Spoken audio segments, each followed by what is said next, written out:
su esposa, le leyó todos los días estos sermones de Juan Calvino sobre el libro de Efesios, días antes de que él muriera. Todos los días le leía esto. También vemos, ya más cerca en nuestra época, allá por 1929, C.H. Todd, el pensamiento de Efesios es la corona del paulinismo. Entonces, podemos ver en este sentido cómo vamos a investigar y tener y hacerlo en este espíritu, en esta intención. Snodgrass dice, ya más contemporáneo este autor, Snodgrass dice, si se lee receptivamente Efesios, es un bombazo. Así nada más. Y hay otros, no me quería extender mucho en cuanto a las citas, pero esta es una carta maravillosa donde Dios va a obrar en las mentes, en los corazones, en las almas. Entonces, ¿qué es lo que queremos ver? Una de las cosas, disfrutar la vida cristiana y tener una vida madura. Lo que pasa que para eso tenemos que valorar un montón de cosas que por ahí no se valoran. La salvación. Queremos una vida fructífera, bendecida, en victoria, de poder. Bueno, hay cosas que por ahí se ignoran. Y un cristiano debe profundizar en la doctrina que se encuentran enmarcadas dentro del Evangelio. Un cristiano no se puede quedar con un conocimiento superficial. Ese es el gran problema de la iglesia contemporánea hoy en día. Como dice uno, kilómetros en extensión, pero tan solo 2 centímetros de profundidad. Se quedan con el umbral, ahí nada más. Apenas mirando. Pero para que sea un cristiano fructífero, firme, fortalecido y que viva la gracia de Dios, debemos profundizar. Así que a partir de hoy, nosotros vamos a ponernos el traje de buzo y empezar a practicar el bucear en la palabra de Dios y en la verdad que se encuentran en el Evangelio, los tesoros de la palabra de Dios. Allá en Pinamar hace muchos años había una familia, un hombre, y ese hombre lo veían y vivía en una cambicha. Un hombre que siempre trabajaba y sabían que tenía propiedades y todo eso, pero un hombre que vivía en una cambicha y vos lo veías y era un linchera como se vestía. No, una camisa nueva jamás, siempre la ropa la misma, no cambiaba nada. Y lo dejaban así, pensaban, muchos que no conocían, pensaban que era una persona, una persona humilde, de escasos recursos económicos. Resulta que ese hombre muere, tenía su familia, y cuando van a hacer la demolición de la casa, que tenía techo de chapa, empezaron a sacar fajos de billete. Rollo de billete abajo de la chapa, entre los ladrillos, y tenía un montón de dinero que eran de la época de los pesos ley, hace muchos años. Pero juntaron y algunos billetes ya ni servían, pero era una fortuna lo que tenía. Pero teniendo esa fortuna, vivía como un miserable. Entonces eso fue muy anecdótico acá en Pinamar, allá en Pinamar fue muy anecdótico, ¿no? Decir, mirá este hombre, el viejo Mitchell. Pensar que toda su vida vivió como si fuera un pordiosero, sin embargo un hombre que tenía muchísimo dinero. Este hombre sí, era un avaro, es verdad, pero hay una realidad también. Muchos cristianos, no por avaricia, pero muchos por ignorancia, teniendo el gran tesoro del Evangelio, están viviendo como si fueran pordioseros.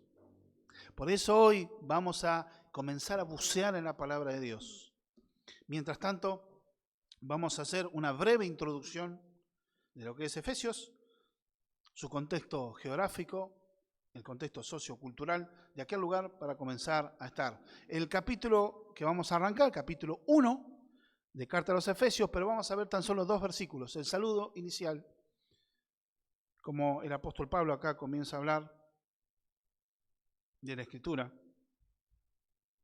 Dice Pablo, apóstol de Jesucristo por la voluntad de Dios, a los santos y fieles en Cristo Jesús que están en Éfeso. Gracia y paz a vosotros de Dios nuestro Padre y del Señor Jesucristo. Éfeso, la iglesia de Éfeso era un lugar que estaba ubicada en lo que actualmente es Turquía. Era considerada la madre de la ciudad madre, porque era el tránsito obligado, era como la entrada del comercio para lo que era Asia Menor. Hoy en día eso es Turquía. Está cerca de algunas ciudades, está ubicada más o menos, estaba ubicada, hoy queda en ruina esa ciudad, estaba ubicada a unos 680 kilómetros de Estambul, que es la capital de Turquía hoy en día. Y era una ciudad portuaria y era la más grande en el mar Egeo. Y esa ciudad, en el contexto geográfico, estaba ubicada en aquel lugar, en lo que es el mar Egeo, y fue fundada por los griegos. Por un hombre llamado Andróclo, hijo de Codros, rey de Atenas. Tuvieron una disputa familiar, entonces voy allá y me voy a fundar una ciudad. Bueno, tenía el poder adquisitivo para hacerlo. Como príncipe fundó esa ciudad. Entonces esta ciudad, como estaba a orilla del mar Egeo, es la ciudad madre y fue considerada la puerta hacia lo que es Asia Menor. Una ciudad portuaria con gran influencia. Inclusive era una de las ciudades más grandes en la época de Pablo del Imperio Romano. Tan solo era Roma y Alejandría las ciudades más grandes. Tenía una población aproximada entre 200.000 y 250.000 habitantes. Únicamente Roma y Alejandría eran las ciudades que eran más grandes en cantidad de población. Entonces era una ciudad muy importante, la tercera ciudad más grande de todo el Imperio de Roma. Fue de gran influencia, un centro cultural. De hecho, tenían un teatro, o los anfiteatros, como se usaba en aquella época. Era toda una extensión de tribunas donde apuntaba un escenario que era el más grande de todo el mundo antiguo. Tenía capacidad para 25.000 espectadores.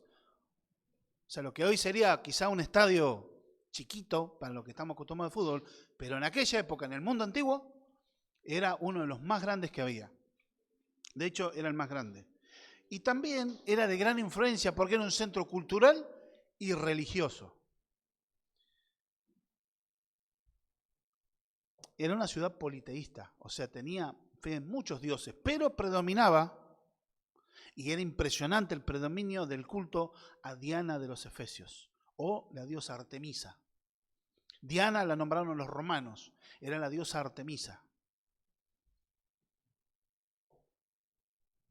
Aún estaba ese templo que era considerado una de las 7 maravillas del mundo antiguo.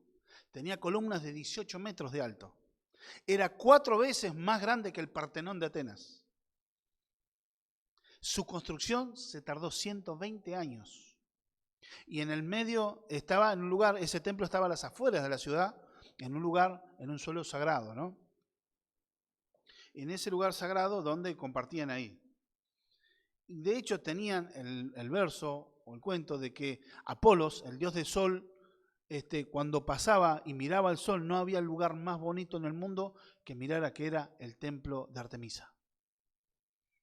Según la mitología griega, Artemisa era la hermana gemela de Apolos. Ella era la diosa de la luna. Era también considerada la diosa de la fertilidad. Y ahí vamos a ver una de las cosas, ¿no? Que esa ciudad, por ejemplo, se hacían 2 veces por semana procesiones con su estatua, que se salía del templo, se recorría la ciudad y se volvía al templo con sus estatuas. De hecho, todas las actividades de Éfeso eran influenciadas a través del culto de esta diosa. El templo era el mayor centro bancario. De hecho, tenían su propia versión de los Juegos Olímpicos. Eran llamados Artemisia. Eran su propia versión de los Juegos Olímpicos. Esta diosa era considerada guardiana y protectora de la ciudad. Y actuaba en forma benevolente para con sus devotos, pero también podía ser muy cruel. O sea, era una diosa indomable. Era considerada la diosa de la fertilidad, porque también era la que daba la vida y también la que la quitaba. Considerada diosa de la fertilidad, de la virginidad y las doncellas. Era una diosa indomable. Era llamada reina del cielo. Curioso. Y era también llamada señora. Y también una de las cosas que era llamada también salvadora. Eso después cuando avancemos en la carta va a tener su significado. Era llamada salvadora. Reina del cielo y salvadora. Soter. Entonces, ¿qué pasa? Era protectora. Aún ella gobernaba sobre el cielo, la tierra y sobre el inframundo, el mundo de los muertos que tenían en la mitología griega.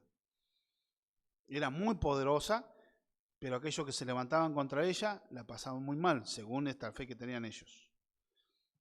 Pablo visita esta ciudad en su tercer viaje misionero. Esta iglesia fue fundada posiblemente por Priscila y Aquila, o Aquila y Priscila, este matrimonio que conocieron al Señor y que fueron evangelizados, y Pablo los dejó a propósito en Éfeso, donde ellos vivían y donde ellos fundaron la iglesia. Y esta iglesia, por 3 años más o menos, fue pastoreada por el apóstol Pablo, y también saben que pastoreó Timoteo, y uno de los pastores más renombrados de esa ciudad, de la iglesia de esa ciudad, fue el apóstol Juan. Ya ancianito, de hecho, los últimos años de su vida, el apóstol Juan pasó pastoreando y murió en la ciudad de Éfeso, según cuenta la historia canónica. Eso es una iglesia que tiene un gran significado de la iglesia. Entonces nosotros podemos ver que esta epístola fue escrita por el año 62 después de Cristo aproximadamente, y esta es una de las epístolas carcelarias. Nosotros, ¿se acuerdan que estuvimos viendo la carta a los Filipenses? Bueno, Filipenses es una de las cartas que Pablo escribió desde la prisión domiciliaria que estaba en Roma. Las otras cartas fueron Filipenses, después escribió a Filemón, Colosenses y la otra era a Efesios. Entonces, la circunstancia en la que el apóstol Pablo escribió esta carta era en circunstancias de cárcel, de estar todo el tiempo encadenado a un soldado romano. No estaba en una mazmorra, es verdad, estaba en una casa que la iglesia alquilaba hasta que le dieran el veredicto si era vida o muerte. El contexto de la cárcel en la antigüedad no era un lugar de castigo en sí, era un lugar transitorio donde se veía si salías libre o eras ejecutado, simple. Y acá el apóstol Pablo está declarando cosas. Y un propósito de la carta es declarar y promover la reconciliación cósmica, la identidad y la unidad en Cristo. Uno de los propósitos se puede ver ahí. Pablo está saludando a la iglesia y está presentando un desarrollo teológico profundo, donde se cuenta que la iglesia gloriosa tiene su fundamento no en las obras, ni en la fe en sí, no en las obras de la persona, en las obras de fe, ni siquiera en la fe, sino el único fundamento que tiene es el bondadoso y eterno plan de Dios en Cristo. Cristo mismo es el fundamento de la iglesia. Mostrar el dominio de Cristo sobre todo el universo. Todo está bajo su autoridad, como lo dice la Escritura en el verso 23. Verso 22, y sometió todas las cosas bajo sus pies y lo dio por cabeza sobre todas las cosas a la iglesia. Si nosotros queremos vivir una vida abundante, victoriosa, tenemos que apreciar la salvación que es en Cristo, para así también evitar una de las cosas, las tentaciones del mundo. Saber que nosotros somos herederos y no vivir como pordioseros. Si nosotros queremos glorificar las riquezas de la gracia de Dios, entonces tenemos que vivir de esta manera. Esta carta, dice Sujal Michelén, produce la clase de cristianos que necesitamos. Primer encabezado que pongo, un saludo introductorio, el acento en la autoridad del apóstol. ¿Por qué? Dice Pablo, apóstol de Jesucristo. Entonces ahí podemos, por la voluntad de Dios. Uno, vemos acá la palabra Pablo, en hebreo, en realidad el nombre de Pablo, acá está latinizado, Pablo. Porque en realidad el nombre de él, en hebreo, ¿cuál nombre le habían dado? Saúl o Saulo. Ese era su nombre. Nunca cambió de nombre en sí. Fue sufriendo el cambio por la traducción del idioma. Una regla gramatical que hoy en día nos enseñan en la escuela es que los nombres propios no se traducen. Pero ¿qué pasa? Eso es una regla moderna. Antiguamente no estaba esa regla. Entonces sí se traducían. Porque Shaul, o sea, el nombre en hebreo sería Shaul, se fue a Saulo, después a Paulus o Paulos. Era Paulo, latinizado, Paulus, y el otro era Paulos. Y después pasó al castellano Pablo. Pero eso es una regla moderna, pero antiguamente no había problema en traducir el nombre. ¿Y por qué está hablando de eso? Porque era el nombre Saulo de Tarso. Digo porque a veces se han hecho mensajes, no, Dios cambió, fíjense, se llamaba Saulo y ahora es Pablo, Dios le cambió el nombre. No, lo que le cambiamos el nombre fueron los traductores. Pero sí cambió la persona, que es lo más importante. ¿Por qué es el acento decir Pablo, apóstol de Jesucristo? Porque simplemente en este sentido, Saulo de Tarso, él nació en la ciudad de Tarso, de Cilicia. Hoy en día es parte cerca de Estambul, en Turquía. Entonces, ¿qué pasa? Era hijo de judíos. Era una familia judía que estaba viviendo ahí, en ese lugar, en Tarso de Cilicia, una ciudad portuaria, económicamente con mucho movimiento. Él vivió hasta los 12 años en ese lugar y su papá era un fariseo, un hombre miembro de una de las sectas más rigurosas dentro de la religión judía, más observador de la ley. Y a los 12 años él se fue a Jerusalén a ser preparado para estudiar, o sea, tuvo que dejar su patria, dejar Tarso para irse a vivir a Jerusalén, para prepararse en su vida como fariseo, ya que él era judío de sangre. ¿Y qué pasa? Se fue a Jerusalén a estudiar a los pies de una eminencia en aquel momento de maestros que era Gamaliel. Un hombre anciano, pero una eminencia. Antiguamente, cuando vos querías estudiar y tener un maestro en Jerusalén, no era que vos tenías clases gratuitas, si bien enseñaban en la sinagoga la palabra de Dios, pero cuando vos querías estudiar, especializarte, ser consagrado a los fariseos, vos tenías que seguir un maestro. Pero ¿qué pasa? Ese maestro lo elegías vos y la gente pagaba para ese servicio, para que a vos te enseñe. Era como tener un tutor particular y se pagaba para eso. Era como que se iba a la universidad. O sea que la familia de Pablo era una familia acomodada también económicamente, que podía hacer ese gasto. Y un hombre, ¿por qué también hablamos de Pablo?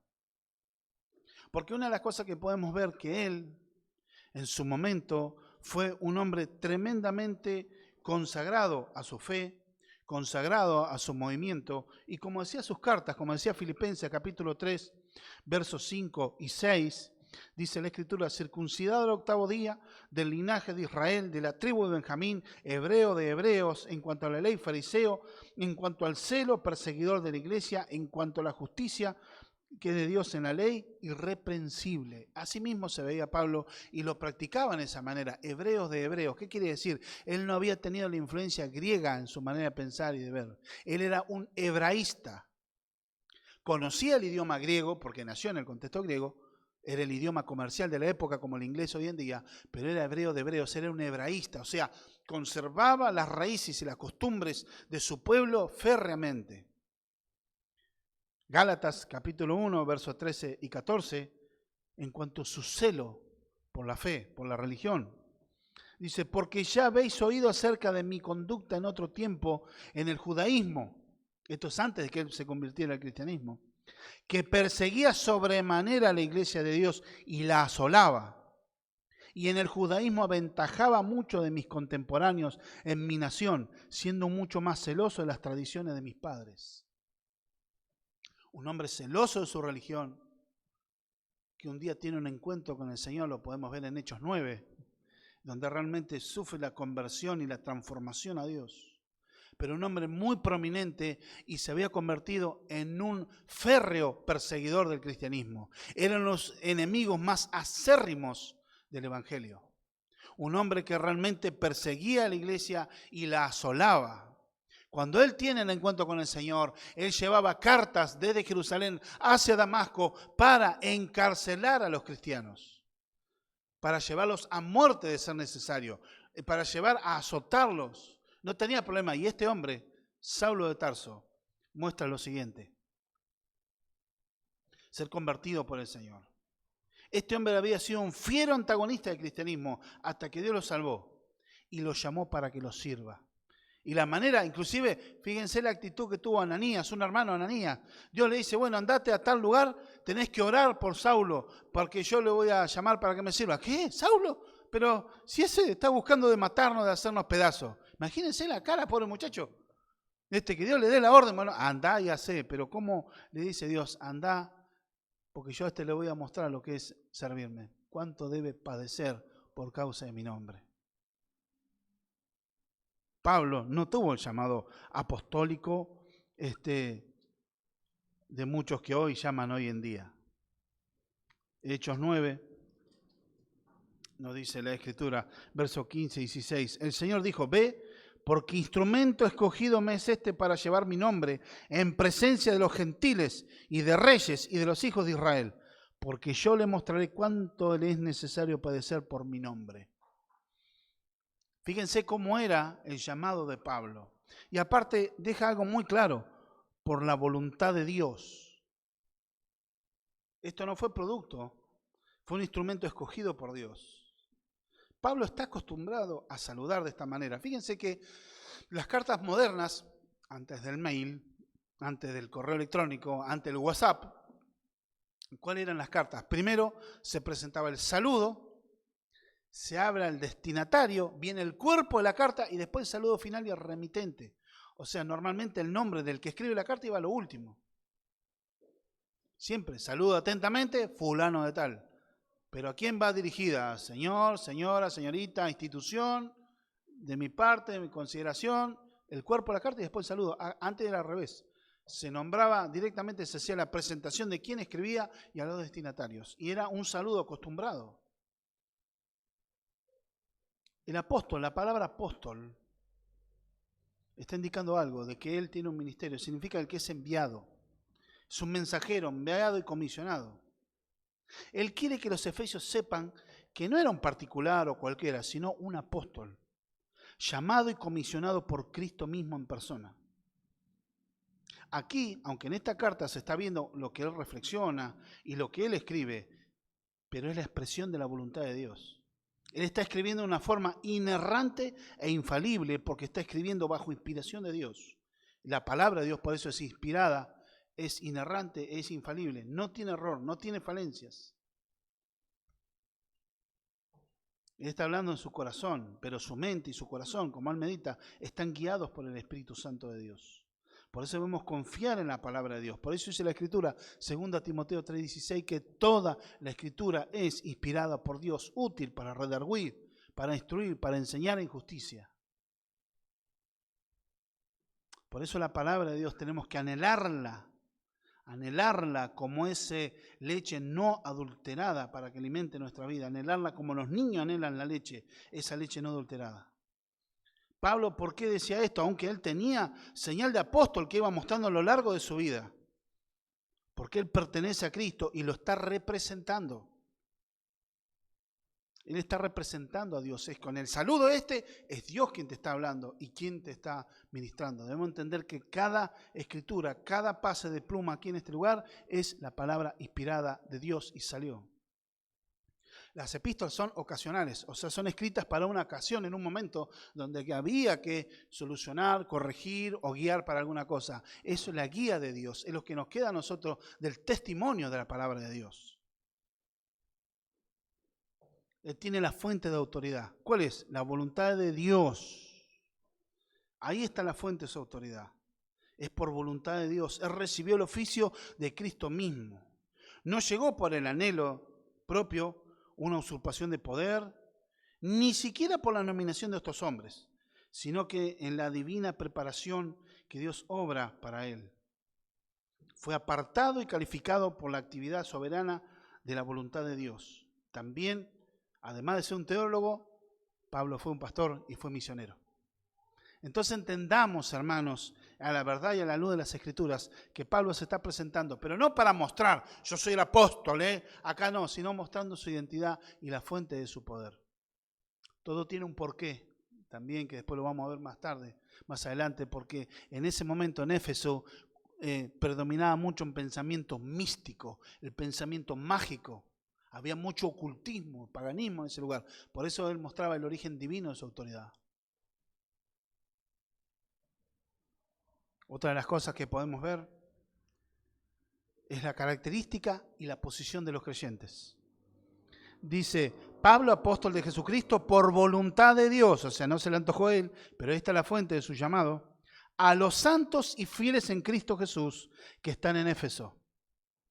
Santos y fieles. Aquellos que son apartados, aquellos santos, quiere decir que están apartados. Es como cuando, es la figura que cuando cortan, por ejemplo, están cortando una verdura para poner en la olla y cortan la mitad de la zanahoria y eso tiene la olla, lo otro lo apartan. Bueno, este es el mismo sentido que está hablando. Y los hijos de Dios son apartados para Dios. Son apartados para glorificar a Dios. Y esto no es nuevo, ya que Dios había hablado en el libro de Deuteronomio, acompáñenme, el 5.º libro del Antiguo Testamento, Deuteronomio capítulo 7, verso 6. dice la Escritura, porque tú eres pueblo santo para Jehová tu Dios. Jehová tu Dios te ha escogido para hacerle un pueblo especial, más que todos los pueblos que están sobre la tierra. Es la elección soberana de Dios y un pueblo distinto. Israel tenía que mostrar y testificar de Dios. O sea, es una acción que no era. Y los hijos de Dios siguen ese mismo patrón. Los consagrados sería. A los santos, hacia aquellos que son consagrados a Dios, cuya tarea es proclamar la excelencia de Dios. Su primera carta, que el apóstol Pedro, esa carta universal, esa carta escrita en lo que está en la dispersión, primera carta de Pedro, capítulo 2, verso 9, dice así la Escritura: mas vosotros sois linaje escogido, real sacerdocio, nación santa, pueblo adquirido por Dios, para que anunciéis la virtud de aquel que os llamó de las tinieblas a su luz admirable. Esa es la misión de la iglesia. Ese es el propósito de la iglesia, de los creyentes. Proclamar la excelencia de Dios a los santos, gente que ya vive para Dios. ¿Y qué habla? Dice santos y fieles. Bueno, fieles también se puede traducir como creyentes. De hecho, este criterio tiene una unidad indisoluble, porque no puede haber una cosa sin otra. O sea, son santos porque son creyentes, y son creyentes porque son santos. Siempre la salvación es por la fe. Siempre la salvación es por la fe. Pero en la vida después se evidencia la vida del nuevo nacimiento. Aquel que ha nacido de nuevo está consagrado, apartado para Dios. Ya no vivo para mí, yo vivo para Dios. Ya no soy yo, como decía Pablo, yo con Cristo estoy juntamente crucificado y ya no vivo yo, sino es Cristo que vive en mí. Y lo que vivo en la carne, o sea, en esta vida, en esto lo vivo en la fe del amor de Dios que se entregó a sí mismo por mí. Entonces entender otra cosa. En Cristo, a todos los santos en Cristo, los que están en Cristo. No está hablando toda la ciudadanía de Éfeso. No está hablando toda la ciudad de Éfeso, a los que están en Cristo. Caminando en Cristo. Miembros del cuerpo de Cristo. Todo lo bueno de Dios se recibe en virtud de esa unión vital que tenemos con Dios. La iglesia tiene una unión vital con Cristo. Por eso son considerados santos y fieles, en virtud de la unión con Dios. Tenemos beneficio de haber sido escogidos, sellados y herederos de Dios el Padre. Una vida centradas en Cristo. Y esta posición en Cristo se vive desde lo externo, desde lo interno hacia lo externo. Nuestra vida es dejar a los demás ver que Dios es nuestro amo, que el cielo es nuestra patria y que somos distintos. De esa manera seremos efectivos, dice Sujal Michelet en su comentario. Somos sal y luz en esta tierra. Veamos Mateo 5. Los hijos de Dios somos sal y luz en esta tierra. Pero yo, sí, con mis defectos, sí. Pero vos llevás el Espíritu Santo en tu vida. Y tu vida debe marcar tu vida de ser miembro del reino de los cielos. Con tu vida, tu testimonio, tus palabras, podés marcar la diferencia entre luz y tinieblas. ¿Y qué recibimos? Estar en Cristo. Simplemente todo lo que es de Cristo es nuestro. Primeramente, ¿qué recibimos? Recibimos el perdón, recibimos la justificación, recibimos la adopción y por ende tenemos la herencia de Dios en Cristo. Y todo lo bueno de Dios, y podemos ver como dice en el capítulo 1, verso 23, el cual la iglesia es el cuerpo de Cristo, la plenitud de aquel que todo lo llena en todo. O sea, Cristo llena todo en nuestras vidas. Entonces, estar en Cristo no es tan solo venir a la iglesia. No es venir por costumbre. No es porque es la costumbre, sino marca por una vida entregada a Cristo. Vivir para Él, lo que predomina en tu vida, no es tanto la actividad religiosa, sino es una vida en arrepentimiento y fe, diariamente, una entrega cada día, donde se ve la evidencia de un nuevo nacimiento, donde hay fruto. Un cristiano necesariamente, el nacer de nuevo, lleva fruto. Hay cambio, hay transformación. A los que están, ¿dónde? En Éfeso. Y en Éfeso había una particularidad.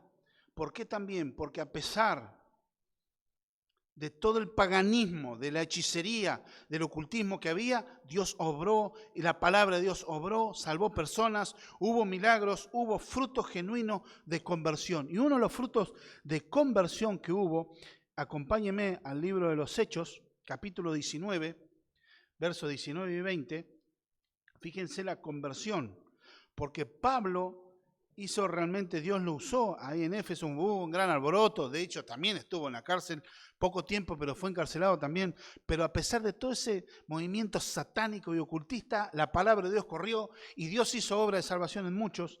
Y el verso 19 y 20, de Hechos 19, dice: asimismo muchos de los que habían practicado la magia trajeron los libros y los quemaron delante de todos. Y hecha la cuenta de su precio, hallaron que era de 50.000 piezas de plata. Así crecía y prevalecía poderosamente la palabra del Señor. La palabra de Dios crecía y prevalecía poderosamente. Y la gente que iba, libros de magia que costaban muchísimo, tenían conjuros, tenían hechizos, eso lo vamos a dejar para más adelante, pero realmente describir todo eso en pensamiento, eran libros carísimos. Los quemaron todos porque fueron arrepentidos y entendían que Diana de los Efesios y todos los espíritus que ellos pensaban que gobernaban no eran nada en comparación del gobierno y la autoridad del Señor Jesucristo, aquel que en la cruz de Calvario murió, pero resucitó con poder. Ese es el fruto de conversión. Y por otro lado vemos el favor divino. ¿Por qué? Gracia y paz a vosotros de Dios, nuestro Padre, y del Señor Jesucristo. Gracia y paz. Es un saludo que está dando. Y en los tiempos de Pablo, los griegos, por ejemplo, saludaban y decían la palabra kairein. ¿Qué quiere decir kairein? Regocijo. Era la forma de saludarse. Se encontraban y se saludaban. Y cuando dos judíos se encontraban en esa época, ¿cuál era el saludo? Shalom. Esa palabra shalom tiene que ver con paz, con salud, bienestar, que estés bien en todo sentido de la vida. Era el anhelo y el deseo, se saludaban de esa manera. Pero Pablo es como que utiliza ambos términos y se inventa un saludo. Gracia y paz. De hecho, viendo la traducción literal del griego, no dice gracia, dice favor inmerecido, que es la traducción de gracia. Porque él usa una palabra, el término charis. Y esa palabra es favor inmerecido, que es lo que traducimos gracia. Es favor inmerecido, especialmente se habla en este sentido que es la influencia divina en el corazón y su reflejo en la vida. Eso es gracia. Es el espontáneo e inmerecido favor de Dios. Es la gracia en acción, la paz que proviene de parte de Dios.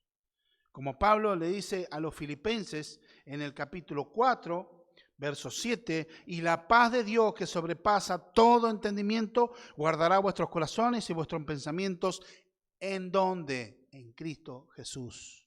No queriendo buscar la solución con mi forma, mi pensamiento, como yo quiero, vivir como me da la gana, porque dice esta no, en Cristo, a la manera de Dios. Esa paz que proviene como la da el Señor. Mi paz os dejo, dijo el Señor a sus discípulos, y mi paz os doy, y yo no la doy como el mundo la da. Estas cosas yo les he hablado, decía a los discípulos, cuando yo me vaya van a tener aflicción, van a ser perseguidos, pero no teman, yo he vencido el mundo. No teman. Pero esta paz, este shalom, no es la ausencia de problemas.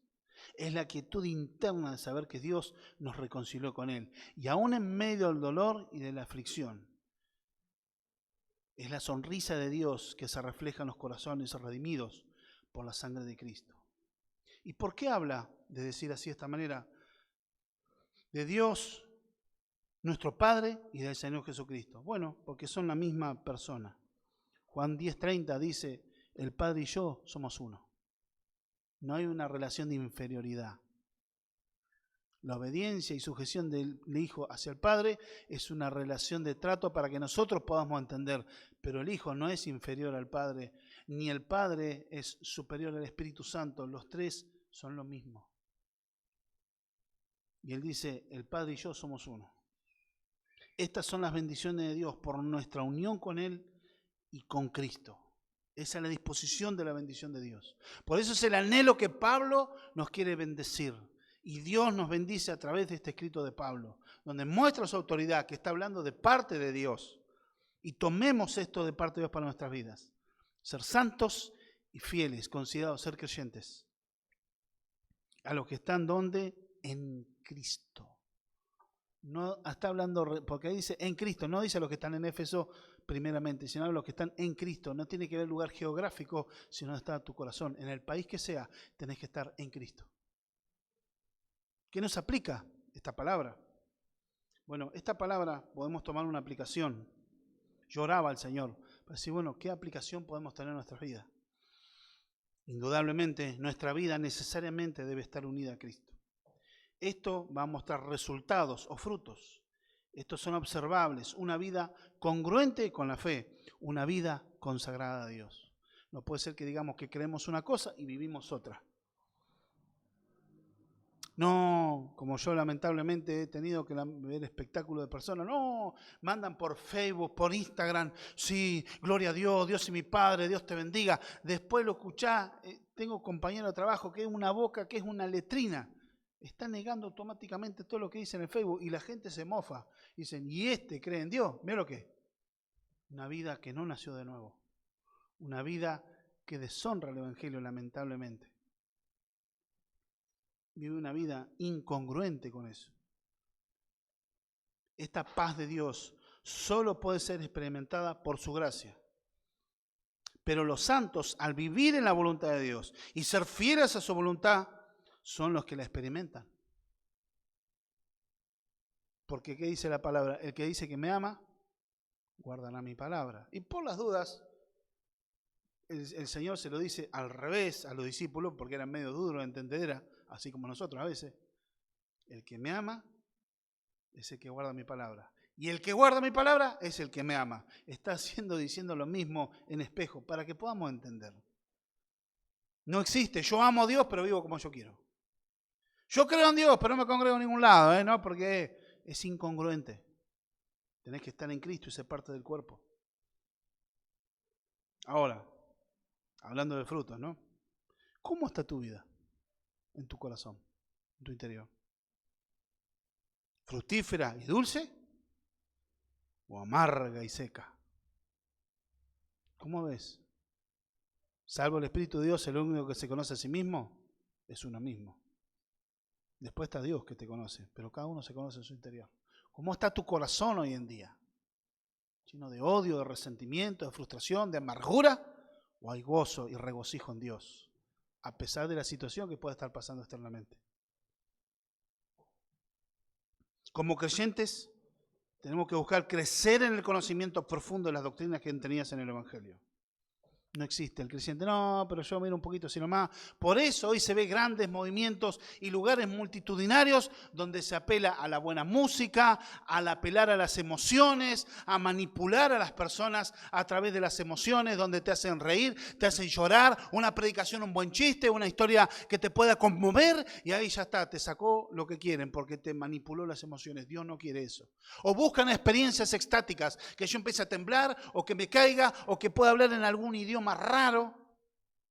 Dios no está hablando de eso. No está hablando en ningún momento de eso. La vida fructífera, la vida llena del Espíritu Santo es abundante. Pero otros buscan las emociones. Buscan fervientemente ser conmovidos en las emociones. Y claro que Dios nos creó con emociones y con sensaciones. Es por medio de los cuales nosotros nos expresamos también. Pero eso debe estar sujeto a la voluntad de Dios. El fundamento del creyente es la palabra de Dios. Es estar firmes en las verdades del Evangelio, pero para eso tiene que crecer. No puede ser creyentes que tengan 20 años congregándose y lo sacaste de Juan 3:16 y el Salmo 23 y se terminó su teología. Ahí viven de esa manera. Y no estoy hablando, hay personas, conozco personalmente a personas que por ahí, por ser analfabetos, por tener muchas cosas, les costaba entender, pero viven una vida realmente consagrada a Dios, porque lo poquito lo emplean. Pero un cristiano debe anhelar profundizar la vida espiritual, profundizar el conocimiento de la palabra de Dios, porque esa teología es la que cambia. Yo fui criado en un contexto teológico donde anteriormente se me enseñaba, no tenés que estudiar tanto, porque eso te va a endurecer y te va a enloquecer. La letra mata, más el espíritu vivifica, y vivir la vida de guerra espiritual. ¿Cuántas sandeces? ¿Cuántas sandeces? No entendiendo que ese texto no está hablando literalmente de que aquel que estudia mucho se seca espiritualmente. Si no está estudiando mala teología, la idea es que esa teología pueda gobernar tu corazón y lo que genera es una vida abundante.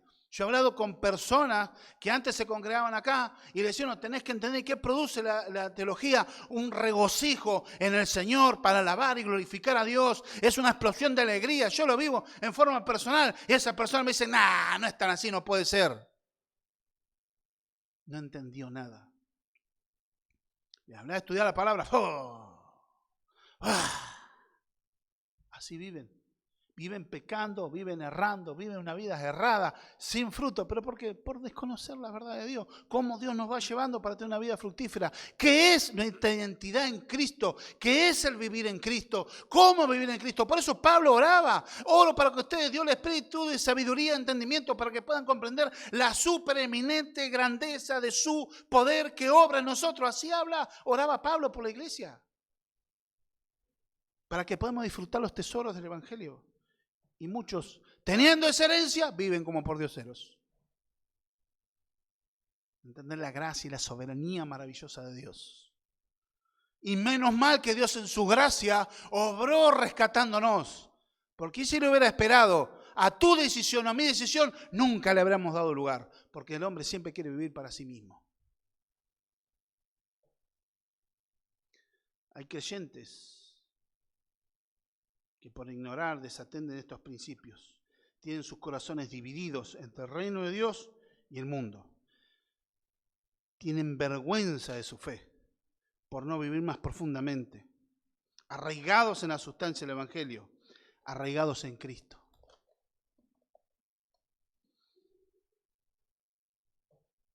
Aquí hay quienes que se avergüenzan inclusive de su congregación y ni siquiera evangelizan. O no, ni siquiera mencionan dónde se congregan, porque sienten vergüenza, por miedo a la crítica. O que otro lado digan, ay, ¿ustedes así? Dan lástima, nosotros tenemos tantas cosas.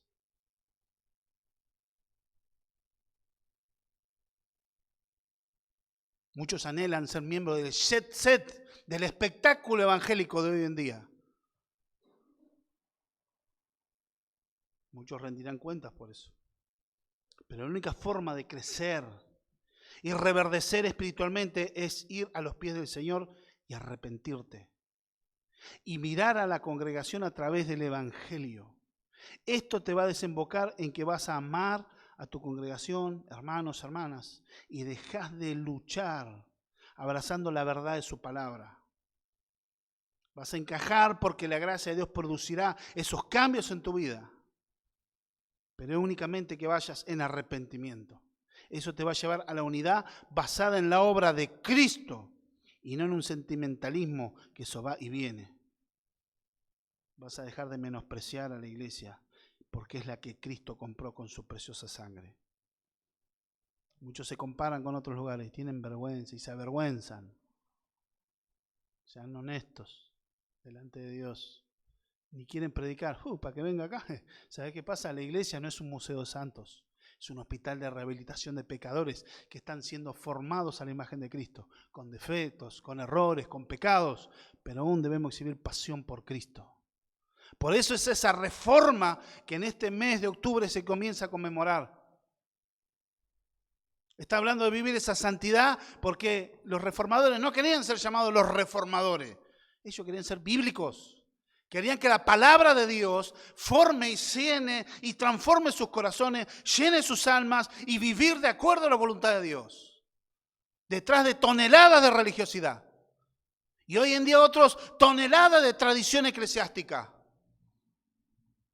Por la música, por el ritmo, porque no me gusta yo quiero que me toquen y que me digan y que me hablen. Manipulación de las almas, entiendan, es pecado, es herejía. Pero para poder vivir la verdad del Evangelio es arrepentirte de tus pecados y creer en Jesucristo como tu único y suficiente Salvador. No buscar en el sentimentalismo. Muchos han transformado el púlpito en un gran diván con un mensaje terapéutico, motivacional. No, y rechazan y odian la palabra doctrinal. Pero Cristo habló doctrina. Venid a mí todos los que estáis trabajados y cargados, que yo os haré descansar. Llevad mi yugo, porque mi yugo es fácil. ¿Qué era el yugo en esa forma de hablar en Israel en la época de Cristo? El yugo era la doctrina. La enseñanza de un maestro. ¿Por qué se nos hace fácil el Evangelio? ¿En el poder del Espíritu Santo? Sí. ¿Sin Cristo? No.